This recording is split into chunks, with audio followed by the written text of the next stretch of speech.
Welcome to the intersection of technology, cybersecurity, and society. Welcome to ITSP Magazine.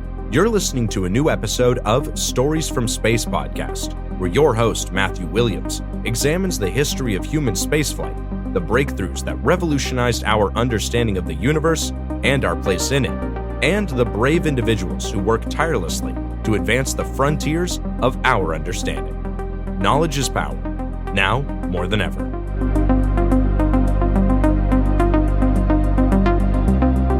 The authors acknowledge that this podcast was recorded on the traditional, unceded lands of the Lekwungen peoples. Hello, and welcome back to Stories from Space. I'm your host, Matt Williams. Today, my guest is Julia Brodsky, an astrophysicist, researcher, and educator. She is also the founder and CEO of Art of Inquiry, an online science resource for middle school children, a former NASA astronaut instructor, and the STEM education lead at the Blue Marble Space Institute of Science. Today, we'll be talking about her work with Earthlings Hub, an inquiry-based education initiative for refugee children led by scientists, educators, and psychologists. Julia, thank you for joining me. Thank you. Thank you for inviting me. So I want to thank you for joining us here today because at Stories from Space, we are focused on space-related news, history, developments, innovation, and so forth, but also on education and outreach and how space is being used to make the world a better place. And that is something you're pretty intimately familiar with, isn't it? That's true. This is probably what is the main focus of what I'm doing. So tell us a bit more about Earthlings Hub. So I have been doing astrobiology outreach for several years. I was doing it at the Art of Inquiry, and I also was doing it as a STEM education lead at Blue Marble Space Institute of Science, leading programs called ASK, Astrobiology Studies for Kids at Blue Marble. So teaching the kids all over the globe, and also teaching undergraduate students on how to start their own space-related educational hubs at different places, such as Colombia, India, Turkey, and so on. So when the war started, I was completely devastated. My husband is from Kiev. I didn't know what to expect. I thought, what can I do to stop this war? I'm a part of science policy cohort at American Geophysical Union. So I tried to write some petitions with my colleagues, but petitions, unfortunately, don't work that fast and don't do much at these situations. So I thought, what else can I do? What can be done immediately? So I got together with my colleagues and fellow educators and scientists and psychologists, and we started the Earthlings Hub. And the Earthlings Hub is the initiative under the Blue Marble Space Institute of Science. So that was a much easier way for us to start a non-profit initiative. And we also got support from my colleagues at Blue Marble. So, and the people who started the Earthlings Hub, besides me, Sasha Kaurov, he has a PhD from U Chicago in astronomy and astrophysics.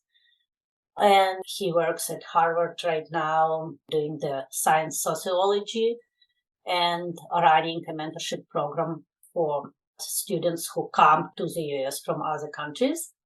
So he has a huge network of graduate students and postdocs, and many of them volunteered to help us at the Earthlings Hub. And our other founder is Yulia Turchininova, who has an immense experience in education and science education, as well as in psychology, who trained literally tens of thousands of teachers all around the globe, and who is trusted by people in Ukraine. Educators in Ukraine know her. So together with them, we started this program, and our advisory board includes NASA astronaut Greg Shamitov and AI visionary Yosha Bak and the professor of learning and cognition, the author of NetLogger language, Uri Vilensky, and his graduate students actually helped us and led some classes for the students. And also professor of child psychiatry, Yulia Fratkin from Rutgers and Yale, and many amazing teachers, psychologists, scientists, and coordinators who are helping us over a year now. Yeah, so this puts me in mind of a lot of education and outreach programs that are really starting to explode today, right? The number and the reach of them is really growing. And in most cases, it's about leveraging all the new media technology and developments in AI to reach like remote areas or underserved communities. But you guys are specifically working with refugees and orphans in Ukraine right now. I mean, that's the big focus right now, isn't it? Yes, this is not easy at all to teach kids who are sitting there under the rockets and bombs, sitting and trying to learn through the blackouts. And you cannot really design lessons in a regular way. You cannot have a consecutive course. You cannot build upon what was said last time, right? Because you don't know whether the child will be able to connect next time or not, or whether they will have no electricity or no internet. So it leads to a completely different design of a course, and we really attract not just people who want to do well, right, to help the children, but also people who are extremely creative and extremely flexible and who are able to learn and change on the go, to adjust to all the conditions of the war. And the way we do it, we come up with some overarching concepts. For example, for me, as I'm teaching astrobiology, I talk a lot about complexity, about how complex systems emerge and complex behavior emerge from simple agents that are connected by certain specific, relatively simple rules, right? For example, how do neurons come together and create a brain that is functional on a completely different level? Or life in general, right? We start with some simple components and somehow we have a cell or we have a tissue and so on. Or even on the social level, humans versus a nation, right? Mm-hmm. So we take a concept and then we approach it from different angles, providing different examples and so on. So even if a child misses a class, that's not a big deal. They will hear it again. They will learn the terminology. They will get examples of the concepts from the different perspectives.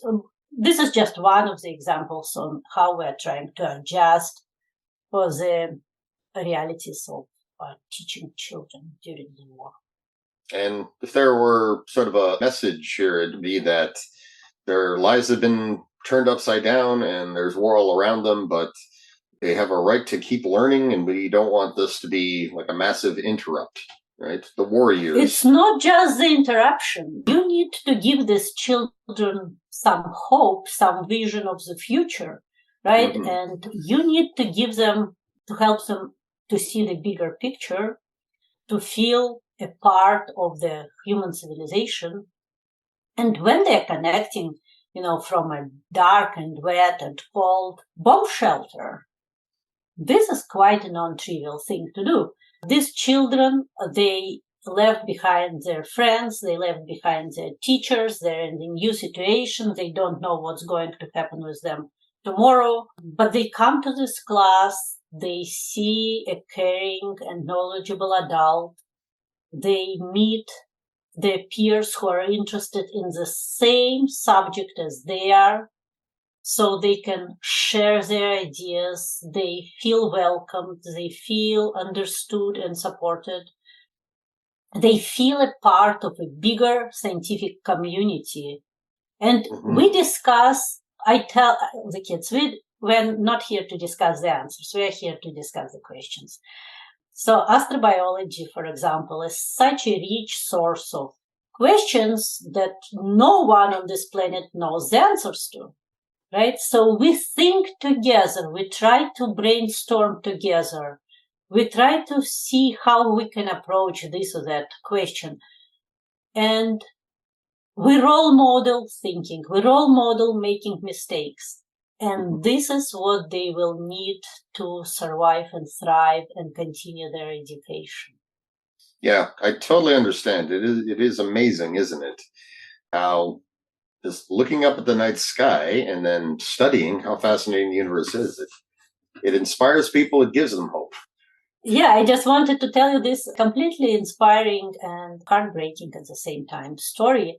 Yes, that when Russia was bombing Ukraine this winter, lots of the cities just had no light at night whatsoever. And some kids approached their school principal and said, of course, it's bad that we don't have any electricity, but now we can see the skies very clearly. We can see the stars.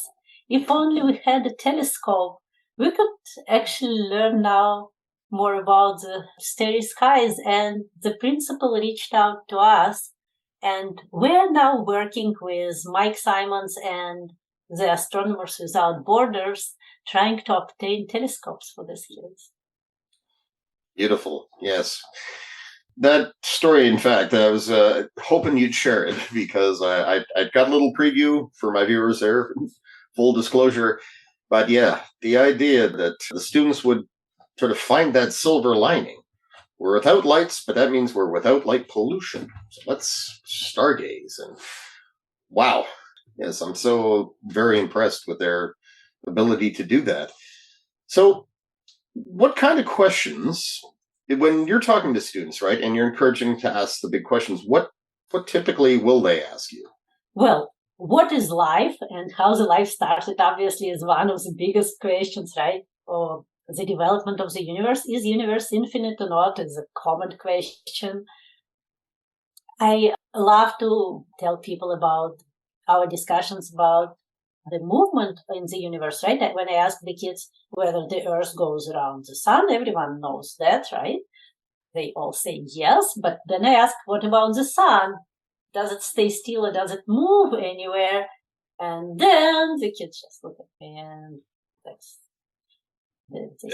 the sun just wobbles. Oh, yeah. Well, and the sun actually does wobble, right? Around the center of mass. Oh, yeah, it does. Yes, but it also moves extremely fast around the center of the galaxy, right? And the galaxy also moves, and the universe itself is expanding. And this is such an existential shift in their understanding of the universe. And from there, we start talking about the living things that live in this ever-changing universe. The universe is changing every second, right? And from there, we can talk about time and time in the universe and time on different planets, what time it is on Mars right now. This is a great question always. And we can go really in depth to discuss that. Or evolution. Right? If everything is changing all the time, if we want to survive, we really need to adapt to these changing conditions. How do we do it?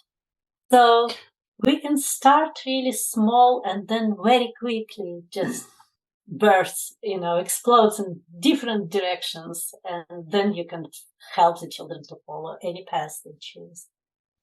Do students ask if we'll ever live on other planets like Mars or exoplanets? As I mentioned. Well, we have discussed potential planetary bases right on Mars, on the Moon, and even the cloud cities on Venus, right? That was one of the possibilities that was actually discussed by NASA. And we do talk about the problems we can expect to experience on Mars, right? Because not just the radiation, but the lack of proper atmospheric pressure, the gravitation, right? We all know, and I do talk to the kids about what happens to us when we're on board the space station. We're in microgravity, that the heart muscle shrinks, that the calcium from our bones ends up in our kidneys, etc. So we are not that well suited to live in a low gravity environment.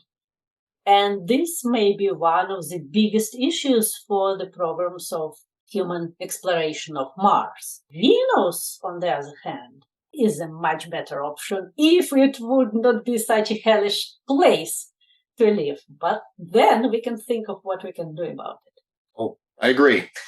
Like Venus actually has close to Earth-like gravity, right? Roughly 90%, I think. And about yes, 90%, right? Yes, if only the atmosphere weren't the worst place ever. Yes, if there is such a thing as hell, I imagine it's right on the surface I of think so, right? Yes. You know what? We actually talk with the kids about Venus when we talk about Earth, right? There is a term Venusiation right now. When we talk about that, early Venus quite possibly had liquid water and was suitable for life. And about the time the first plants were making it onto land here on Earth, something happened there. And look what's going on there. Right? And we don't know what was the tipping point, and we really don't know when we will hit such a tipping point here on Earth. And this is one of the reasons we should be careful and actually take a good care about this planet. Yes. So astrobiology, even though we discuss astrobiology, over and over it brings us back to Earth. Yeah. Do you have any thoughts on methanogenic life, like on Titan? Well, this is one of the favorite topics for the kids. Of course, I introduce it to the kids, the pictures from the Huygens probe on Titan. The first time I saw them, I think it was in National Geographic many years ago, I was completely fascinated. It looked so much like Earth. It was so beautiful. And yet it's so strange and so foreign, right? So yes, of course, we do talk about the possibility of life on the cryogenic life, right? And you don't need to be in the habitable zone. We discussed the idea of the habitable zone, but then we start talking about we don't really need to live on the surface. So we also discussed other moons of Saturn, like Enceladus and right. Europa as well. Yes. Oh yes, the ocean worlds. Yeah. Oh, that. Yes, the kids are extremely fascinated by that, and you can always get the kids excited when they realize that even our solar system, you could say our neighborhood, is unexplored, and we don't really know whether there is life on any other celestial objects in our solar system, right? Mm-hmm. So for many kids, it is extremely fascinating and very new. So before I ask about your other very interesting things that you've done, is there any other stories that are particularly interesting, heartwarming that you want to share? Yes, so we have been doing the Earthlings Hub activities for over a year now. And we have been teaching kids that were evacuated from Ukraine. That's how we started. Then we got approached by orphanages and children in the orphanages. Well, of course, they always get less education, unfortunately, than other kids. They don't get as many opportunities to visit museums, to go somewhere by themselves.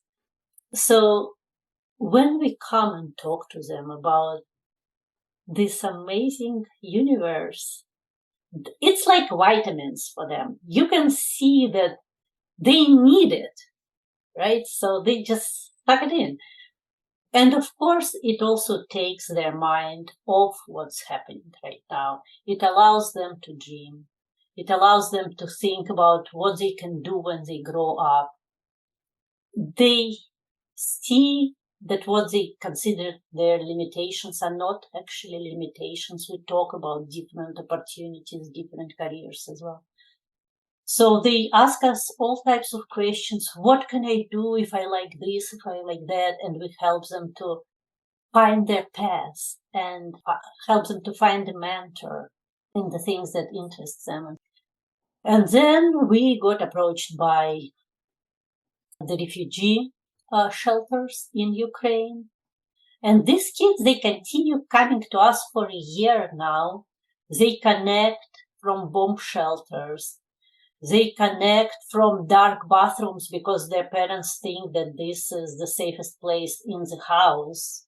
In the very beginning of our classes, there was a child, a 13-year-old boy, who said, sorry, I'm connecting from this dark bathroom because my mom says it's the safest place. So they just put a mattress inside the bathtub, and he was sitting there in the darkness with his laptop. And he said, please teach me all the science, all geometry and physics, because I want to grow and become an architect, and I want to rebuild Ukraine. Oh my, yes. So what are some of the biggest challenges of running an organization like this? This is the first time I'm running a nonprofit, so I'm learning as we go. And I know how to engage educators, and I know how to engage students. I'm still learning how to raise money. So it's fair to say partnerships are very important, right? Are there any other organizations that you've partnered with, space advocacy, etc.? So right now we're partnering with many Ukrainian organizations that support the refugees and who actually maintain those refugee shelters, right? We talk with UNICEF Ukraine. Right now we got some support from Emergent Ventures from George Mason University. But mostly, again, we have lots of partnerships with educational organizations, but we're still learning how to partner with others. And we really want to partner with more organizations who could help us to obtain more visibility. So we could actually share the stories of these children. For example, right now we're helping an orphanage and school for blind children in Lviv. And these children, they really want to learn. They asked us for coding classes, for English classes, for mathematics, and we are helping them to obtain the right specialists, the right experts, to obtain the learning materials that are very different from regular materials. Now, of course, I wanted to ask you about some of your other activities. Now, you founded Art of Inquiry, and that's an online education source for preteens. And clearly, it's very much related, right? It draws on your background in education. And as I understand it, it is also involved with astrobiology and astronomy. Absolutely. So I'm a mom of 3 kids, and I'm an educator. And I was looking at what's happening with the world right now and what's happening with the education. And I honestly got frustrated because the world is changing so fast and the education is behind. I was thinking, like, what should my children and my students learn right now to survive in this fast-changing, unpredictable world? And I was thinking, what is happening? So our planet is being changed at like a neck-breaking speed. The climate, the landscape, the oceans, everything. We're changing ourselves. We are inventing new medicines. We are inventing genetic engineering, synthetic biology, whatnot. And we are about to share the planet with a non-human mind, right? That we are developing right now, the artificial intelligence. And we adults have no idea of how to live in this world. We don't have the answers for the children. Like thousands of years ago, a child would live almost the same life as their parent, grandparent, and so on. So it made sense just to keep teaching the same skills and the same approaches. These days, I don't know what's going to happen tomorrow. So what should we teach kids in this world?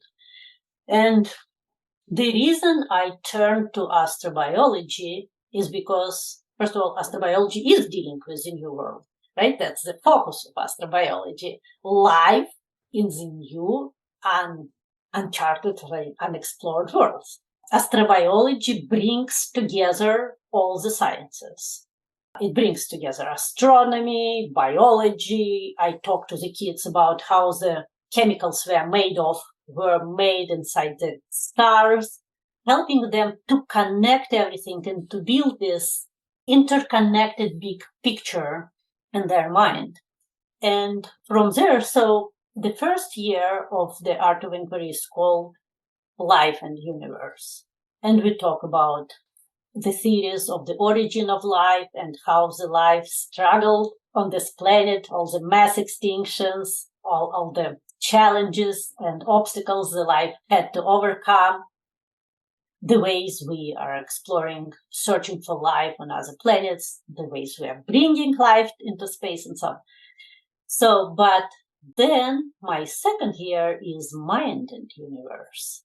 And this is something we don't know much about. We don't know much about ourselves. We don't know much about other minds that are sharing the planet with us at this moment. So non-human minds, animals, other living creatures, right? And the AI.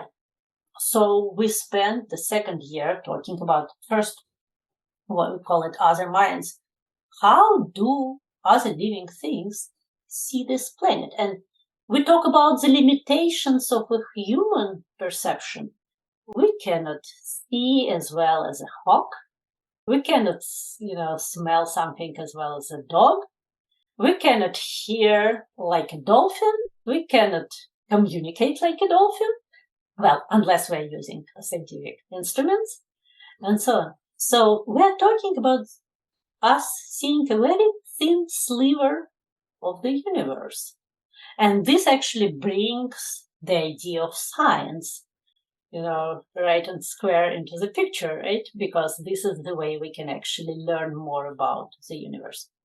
And then talk about ourselves. We talk about the emergence of brain. We talk about that brain actually emerged independently several times, meaning that we may, in fact, expect the extraterrestrials to have a brain. Not all living creatures have a brain. Some creatures do just fine without a brain. Jellyfish have survived through all the mass extinctions just fine. Yellow slime mold solves puzzles without having any brain. So we can brainstorm about the types of living creatures that can live on other planets. We also talk about things like Voyager probe and the golden records, the messages that we are sending to extraterrestrials, and we talk to the kids about that. And it helps us to define ourselves, because the kids look at the pictures that were sent and they just laugh. They say, it was 1977. No smartphones. Come on. And we wanted to show them that we're an advanced civilization. Mm-hmm. And I tell the kids, it will take Voyager millions and millions of years until they reach some other civilization, if they ever reach them. Just imagine how much we humans will change by then.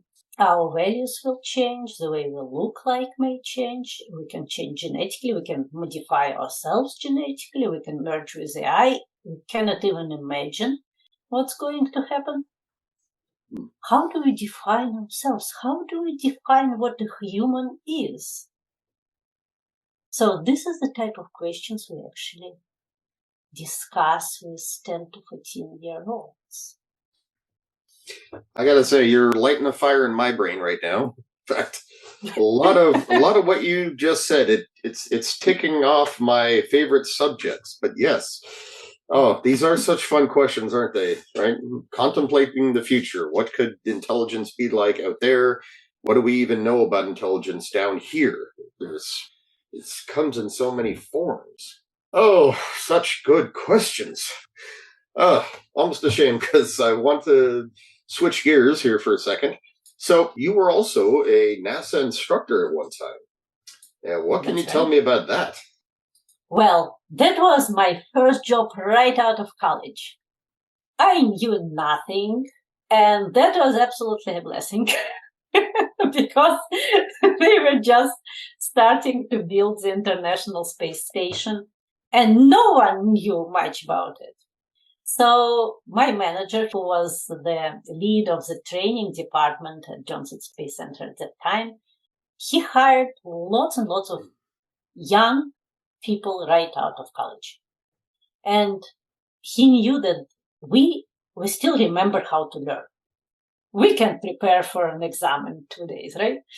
So we still have all of these skills and we full of energy. So he hired this amazing group of people, very enthusiastic. And he told us, I'm here to support you. Tell me if you need any experts, any books, any resources, any engineering schematics, any connections. I'm here for you. That was absolutely amazing. I was very lucky to get such a manager as my first one, right after college. And that was extremely interesting. Every time I would come to work, I would learn something new. I would meet some new people. It was so intellectually stimulating. That was absolutely amazing. My brain was just buzzing with all the new information and new ideas and new theories and so on. And then, of course, I had to kind of digest it all and prepare first lessons and lectures for the astronauts, and then system simulations to train them on specific systems of the International Space Station, and later for SSTF, the Space Station Training Facility. And we would come up with all types of evil scenarios. Your system breaks here, then you get a fire, then you get a toothache. Figure out what you're going to do in all of these situations. We astronaut instructors would get together as a group and sit there and, as I'm saying, exercise the evil part of our brain for sure. So I will break this and you will break that, and this will affect his system and so on. So, and then we would see how astronauts would work together as a crew and how they would work together with the flight controllers to resolve these issues. And at times we would hit a situation which no one predicted. So we actually helped them to develop new flight procedures. So it was a very intense and very collective work. So we were all helping each other. It was an amazing group. Yes. Sounds wonderful. This sounds like a very, very interesting path you followed, and it does feel like all of that brought you to a point where you could do outreach and education for people who really needed it the most, and who really needed the hope and the inspiration of space and the big what ifs. Children in a war zone, children who are just hanging on, waiting for their lives to assume some new state of normal. Boom. And I gotta tell you, that sounds like it would be a very, very tough and challenging thing. It is tough, and their parents are also very traumatized, if you can imagine. Like, for example, we're mostly talking moms, right? The dads are on the front lines. The moms are with their children. They are displaced. They are placed wherever they have open space, right? For example, a daycare center, you can imagine. So you have moms with nursing kids, with toddlers. You have elderly people on wheelchair. All of these people, they're strangers. They're all brought together. And then you expect the kids to learn in this environment. And then you expect the kids to maintain the interest and motivation. It is extremely difficult. Parents have PTSD, children withdraw, and so on. So this is a very difficult and somewhat unusual situation, right, for us. But what we are doing besides teaching the kids, and the reason why we have psychologists there, we offer weekly classes for the parents and for the caregivers who can come and ask us any question about their relationship with a child, about educational issues that they have with a child, and so on. And we have psychologists and educators just starting those webinars and answering whatever questions they have there and trying to help them as much as we can. And by supporting the parents, we're also supporting the children. It just doesn't work by itself. Yes, I have heard stories about this. And actually, see, when we're trying to develop some working approach and a comprehensive approach here, I really hope it will be translatable to whatever other situation. And unfortunately, we do have these situations all over the globe right now, that we will be able to use our developments, our approaches to help other organizations who are helping kids in other places. Yes, that actually was my next question. If and when the situation in Ukraine becomes resolved and the rebuilding can begin, do you have any plans for sort of starting up these same efforts in other parts of the world? And it sounds like the answer is yes. We would be very happy to share whatever we have and to educate the volunteers and to share all our materials, for sure. I actually have a student, an undergraduate, she just graduated actually, not an undergraduate anymore, in Pakistan, who is teaching astrobiology to Pakistani kids. And we were talking recently about these floods that happened in Pakistan and displaced tens of millions of people in Pakistan last summer. And we could also, we don't have to look just for the wars, right?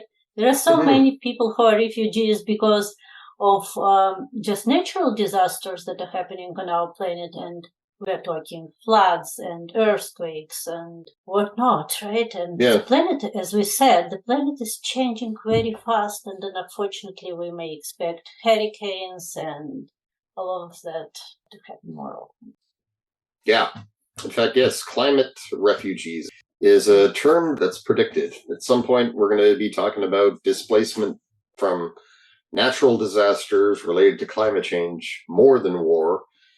And yeah, I could totally see how this would be a very, very helpful thing there. And we need these young people to know that they're going to face it, right? We need to talk to them about, all the challenges they're going to face when they turn adults, like in 10 years or so, right? It's not even when they get to our age, when they will be in their 20s. We don't want to make them scared. We want to make them prepared. We want them to have the habits of mind that would allow them to deal with these new and difficult situations. And when I talk to the kids in Ukraine, for example, I ask them what worries you the most after, besides the war. They tell me the ecological situation in Ukraine, because all the bombs, they leave heavy metal in the fields. And both Ukrainian kids and Turkish kids, when I teach them and when we talk about the war, they start crying because lots of dolphins, dead dolphins, are washed on the shores of the Black Sea, because the military ships, they're using sonars, and the sonars destroy the ears of dolphins, and the dolphins, they just die from. Yes, war is terrible. It's the worst anthropogenic problem there is. Oh, right about now, I think I could use some of that, the hope and inspiration there, because, yes, thinking about this is just, how fortunate are we who don't have to deal with that? Yeah, I think our only hope, not just for people in Ukraine, that's understandable, but just on this planet, our only hope is children. And we really need to start thinking of how we want to educate them. What are the most important things we want them to understand?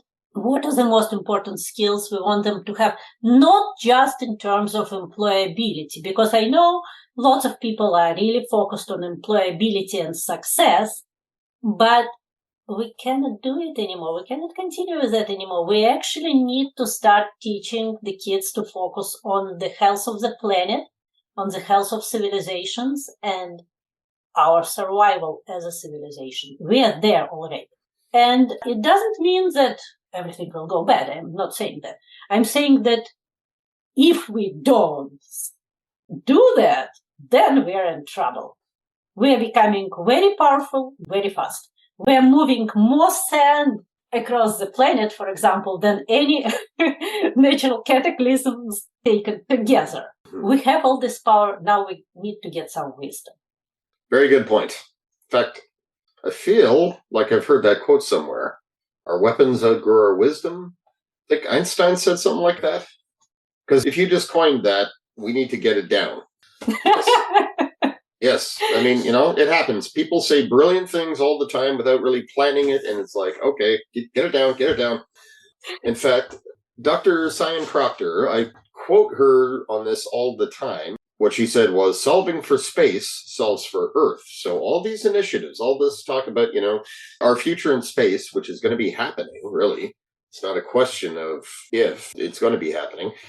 There's all these opportunities for addressing Earth's problems because of what we do in space. And that's always been the way of it. The only reason we're aware of the environmental problems we have is because of all that Earth observation.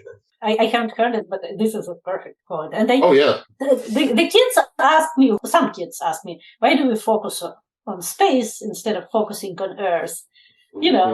And I show them, like, just look around. You're using your phone right now for your classes. You're using the satellite internet because they have Starlink in Ukraine. This is the only reason they have internet right now. You're using weather satellites. You're using GPS. It all wouldn't be possible without the space exploration, right? Space industry. People don't even know what lots of inventions around them came from. And they actually came from space industry and space exploration. Yes. I love getting that question too. Well, I don't exactly love it because it's way too common, but over the years, I've developed a few ready-made answers, and that's exactly right. Yeah, look around you.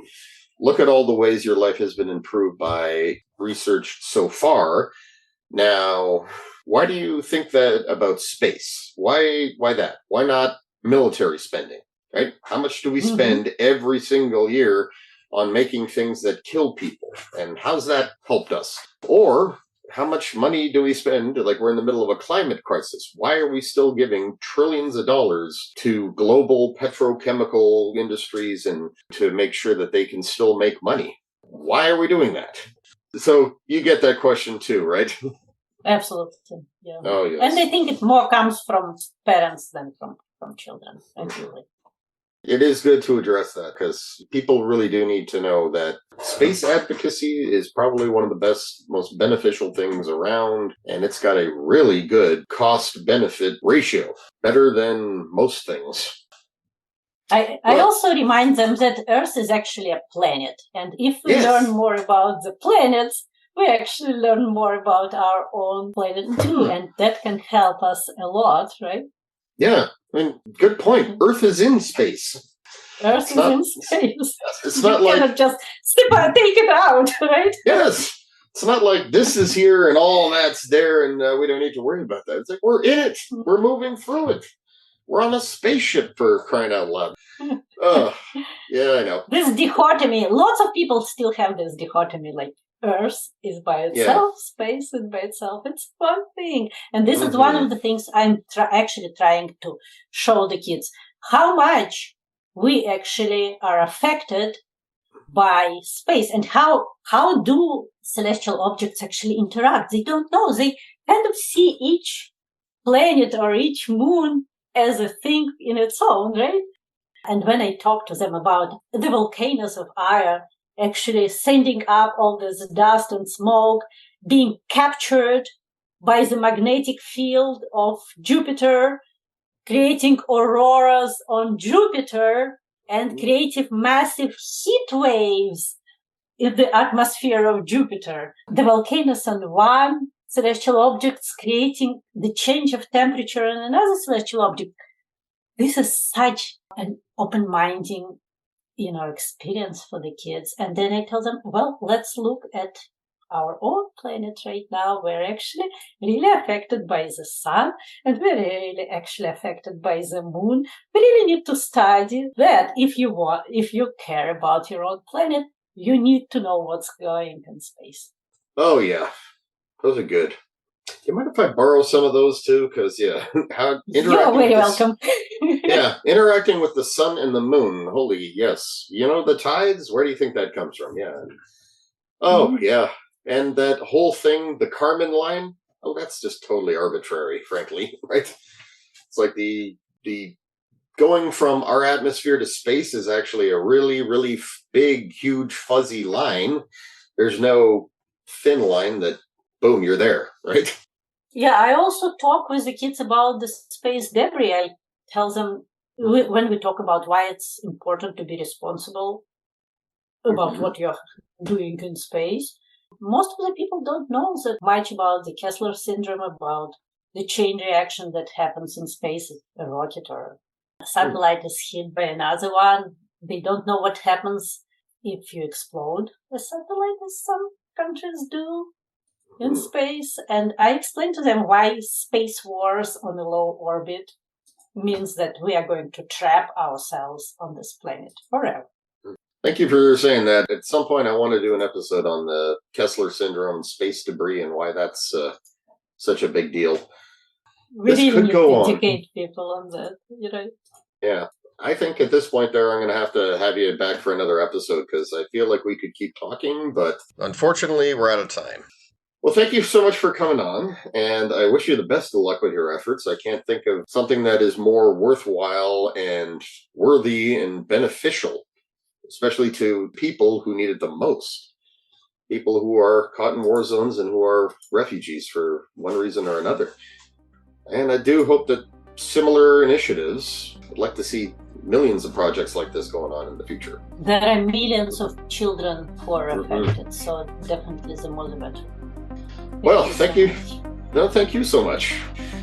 In the meantime, be sure to check out Julia Brodsky at artofinquiry.net and earthlingshub.org.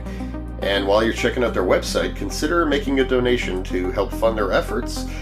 The same goes for educational materials, such as books on astronomy and astrophysics, and or telescopes.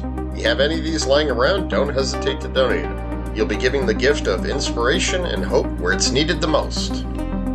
Join me again soon for more episodes of Stories from Space. I'm your host, Matt Williams.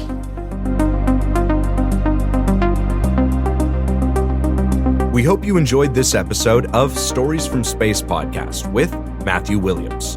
If you learned something new and this podcast made you think, then share itspmagazine.com with your friends, family, and colleagues.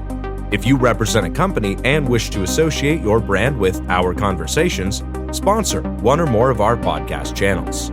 We hope you will come back for more stories and follow us on our journey. You can always find us at the intersection of technology, cybersecurity, and society.